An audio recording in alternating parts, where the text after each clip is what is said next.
মোটো blog করার জন্য যে ইন্ধনের প্রয়োজন, যে মোটিভেশনের প্রয়োজন, সেটা মোটামুটি হিসাব করে নেন যে আমি এক ট্যাঙ্কি তেলে কত।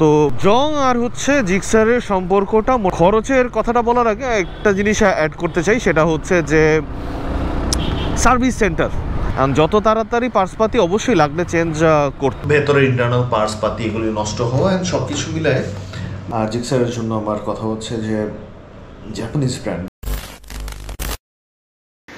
এটা হচ্ছে সুজুকি জিক্সার মনোটোন 2024 সালে কেনা। এই বাইকটা কেনার পরে কিঞ্চিত একটু প্যারায় আসি। সো আজকে কিছু প্যারার ব্যাপারে কথা বলবো। সো চলুন বিসমিল্লাহ করা যাক। আসসালামু আলাইকুম সবাইকে, this is Abir with you and welcome to my moto blog.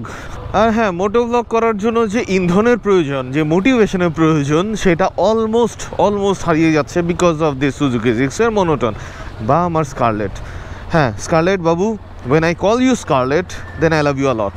When I call you Suzuki Gixxer Monotone, আর ভালোবাসাটা বেরোয় না কেন জানি। এই মিটারের প্রথম দুই দাগে যদি আমি ভুল না হয়ে থাকি 3 লিটার বা 2 লিটার প্লাস থাকে তেল, ঠিক আছে? আর সেই তেলে এখন আমি মোটামুটি ইকোনমি পাচ্ছি হলো 47।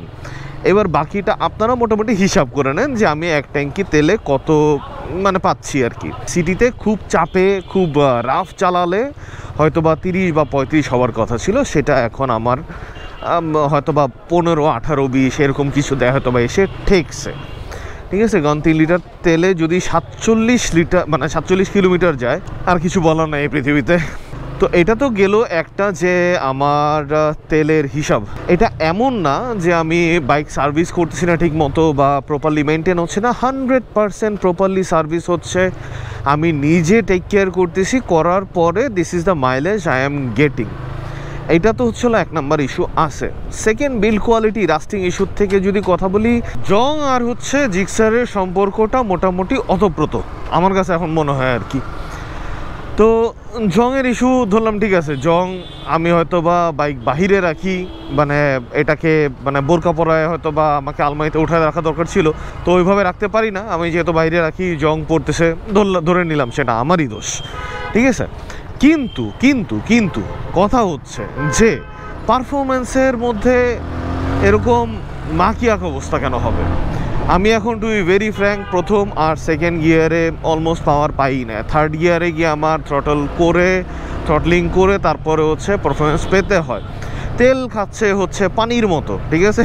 মানে 3 লিটার তেলে আমি 47-48 পাইছি। তো বুঝতেই পারতেছেন আমার বাইকে না চড়ে আমি মানে আই সাপোজ টু বাই কার। একটা গাড়িতেও হয়তো বা এর থেকে অনেক বেটার মাইলেজ পাওয়া যায়। তো নাও এই যে রাস্ট বলছিলাম না, রাস্টিং ইস্যু। সো রাস্ট আসেই। আর এরপরে আসি পারফরমেন্স, তো বললাম। এইবার যদি বলি যে গত 1 বছরে আমার স্কারলেটের পিছনে কত টাকা খরচ হয়েছে, খরচের কথাটা বলার আগে একটা জিনিস অ্যাড করতে চাই, সেটা হচ্ছে যে সার্ভিস সেন্টার না, মানে টু বি ভেরি ফ্র্যাঙ্ক, বাংলাদেশের কোনো ব্র্যান্ডেরই সার্ভিস আমি ভালো পাইনি। কমপ্লিট কেয়ার একটা ভেহিকেলের প্রতি আমি আজ পর্যন্ত কোনো বাইকেই আমি করতে দেখি নাই, বা কোনো ব্র্যান্ডে কম বেশি আমি পাই নাই। কারণ আমি এর আগে অন্য একটা ব্র্যান্ড চালাইছি, আর অন্যান্য ব্র্যান্ডে হচ্ছে আমার ফ্রেন্ডদের বাইক আছে, ওরাও যতটুক বলে আর কি। শুধু একটা পার্টিকুলার ব্র্যান্ড বাদে, যে ব্র্যান্ডটার কথা যদি আমি বলি তাহলে হয়তো বা অনেকে আমার দালাল ফাল বলে ফেলতে পারেন। তো ওইখানেও ব্যাপারটা অনেকটা এরকম টাইপেরই, যে পয়সা ফেক তামাশা দেখ টাইপের, যে হ্যাঁ এটা প্রবলেম হয়েছে, এটা একদম কমপ্লিট চেঞ্জ করেন, the problem will be solve. Otherwise মানে তাও অ্যাটলিস্ট ওরা কি একটা সিম্পল ডায়াগনোস্ট প্রপারলি দেয় যে এই প্রবলেমটা হয়েছে, এটা চেঞ্জ করলে বা এটা করলে এটা হইতে পারে। অ্যান্ড ইন আদার হ্যান্ডে মোস্ট অফ দ্য সার্ভিস সেন্টারের টার্গেট এটাই থাকে, যত তাড়াতাড়ি মানে পার্টসপাতি চেঞ্জ করানো যায় তত বেটার। কারণ যত তাড়াতাড়ি পার্টসপাতি অবশ্যই লাগলে চেঞ্জ করতেই হবে, এতে আমারও কোনো দ্বিমত নাই। কিন্তু কিছু কিছু বাইকার তো ভাইয়ারা এরকম থাকে যে বুঝতে পারে যে আমার এই পার্টসটা হয়তো বা চেঞ্জ না করলেও চলতো, বা এটার অন্য কোনো সলিউশন হয়তো বা থাকতেও পারে, বা এই পার্টসটাকে হয়তো বা রিপেয়ার করাও গেলেও যেতে পারে, রাইট? মানে হসপিটালে গেলে তো একটাই অপশন থাকা উচিত না যে আপনাকে ওটিই করতে হবে, ঠিক আছে? মানে অপারেশনই করতে হবে। এখানে মেডিসিন থাকতে পারে, অন্য কোনো ওয়েতে লাইফস্টাইল চেঞ্জেস থাকতে পারে, they can be so many other things. তো বাংলাদেশের ওই যে মেডিকেল সিস্টেমের মতো এই বাইকের সার্ভিস সেন্টারও এরকমই হয়ে গেছে যে হসপিটালে গেলেই প্রথম কাজ হচ্ছিল ওটি করা। তো আপনাকে কোনো কিছু হইলেই বলবে যে এটা চেঞ্জ করতে হবে, ওটা চেঞ্জ করতে হবে। সো 3টা জিনিস খুব কমনলি শোনা যায়। এক, তেল খারাপ, মানে খারাপ তেলের জন্য এই জিনিসটা হচ্ছে। 2 নাম্বার হচ্ছে আপনার বাইকের এই পার্টসটা চেঞ্জ করেন, ঠিক হয়ে যাবে। আমি এই যে আমার মাইলেজ কম পাচ্ছি, এইটা গত অলমোস্ট 2টা সার্ভিসের কনস্ট্যান্ট কমপ্লেন, আজ পর্যন্ত সলিউশন হয়নি। সো দেখি আরেকবার কমপ্লেন করব। আচ্ছা, আমি আমার অফিসে চলে আসছি, চলেন অফিসে ঢুকে বাকি কথাবার্তা বলি।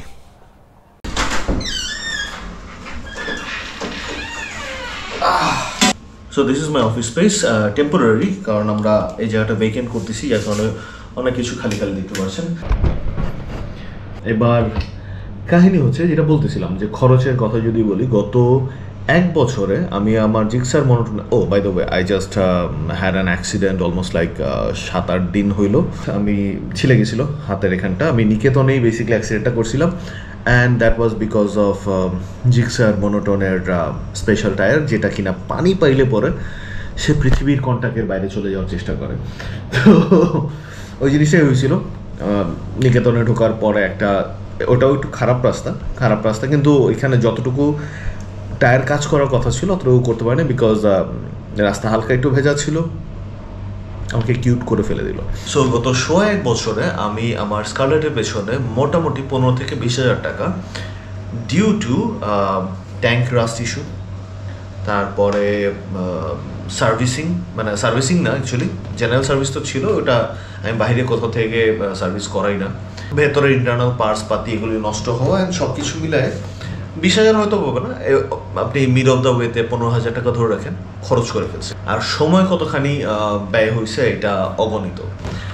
তো আমার মতে যারা কিনা জিক্সার কেনার কথা ভাবতেছেন, কফি আসছে,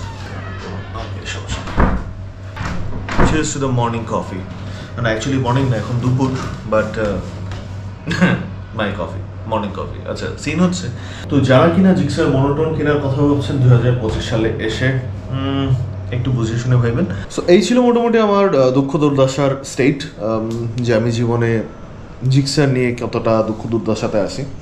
তো আমার কথা এটাই থাকবে, যারা কিনা জিক্সার নিতে যাচ্ছেন একটু বুঝে শুনে তারপরে নেবেন।